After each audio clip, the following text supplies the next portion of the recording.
नमस्कार, मी डॉक्टर महेश कुमार प्रभाकर निकम, श्रीपाद कान नाक घसा हॉस्पिटल, नाशिक. आपण लहान मुलांच्या नाकातलं जे रक्त येतं त्याबद्दल जाणून घेऊ आणि काय काळजी घ्यायची ते जाणून घेऊ. जनरली लहान मुलांच्या नाकातनं रक्त हे उन्हाळ्यात चालू होतं. तर लहान मुलांच्या नाकाची जी चामडी म्हणतो आपण, स्किन म्हणतो, ती पातळ असते आणि जे नाकाचा पुढचा भाग असतो त्याच्यात बऱ्याच रक्तवाहिन्या एकत्र येऊन काम करत असतात.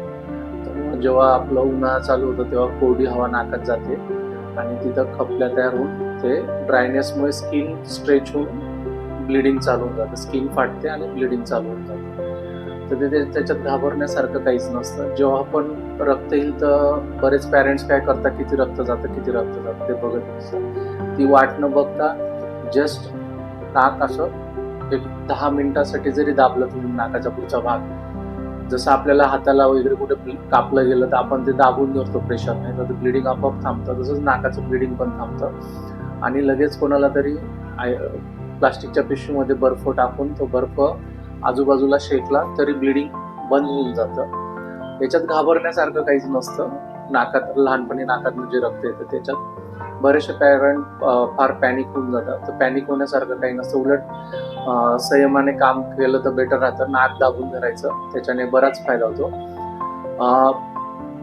दुसरी गोष्ट काळजी काय घ्यायची, तर नाकात ज्या मुलांना हे वारंवार होतं त्यांच्या नाकात सलाईन ड्रॉप येतात. ते रेग्युलर जोपर्यंत उन्हाळा चालू आहे तोपर्यंत सोडणं गरजेचं असतं. नंतर नाकात बोटं टाकू देणं नाही, खपल्या काढू देणं नाही, फॅन खाली झोपू न देणं. जास्त ड्राय हवा जर नाकात गेली तर ते पुन्हा होत राहतं.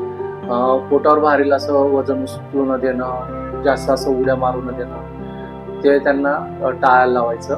याच्याने पुन्हा जे रक्तस्राव होतो ते बंद होण्याचे मदत होते.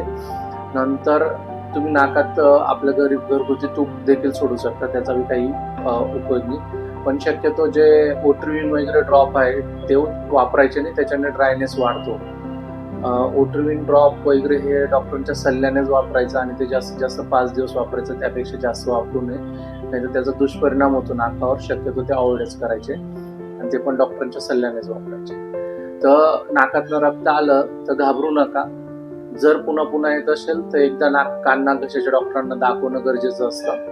पण घाबरण्यासारखं काहीच नसतं. लहान मुलामध्ये रक्त येणं आपण जसं म्हणतो डोकणं फुटणं, पण जर पुन्हा येत असेल तर एकदा दाखवून ह्या पद्धतीने तुम्ही जर काळजी घेतली तर ते पुन्हा होत नाही. तर नाकात ओलावा राहील त्यासाठी सलाईन ड्रॉप रेग्युलर वापरा. शक्यतो कडक उन्हात बाहेर जाऊ नका देऊ. रक्तस्राव झाला तर नाक दाबा, एवढी काळजी घ्यायची.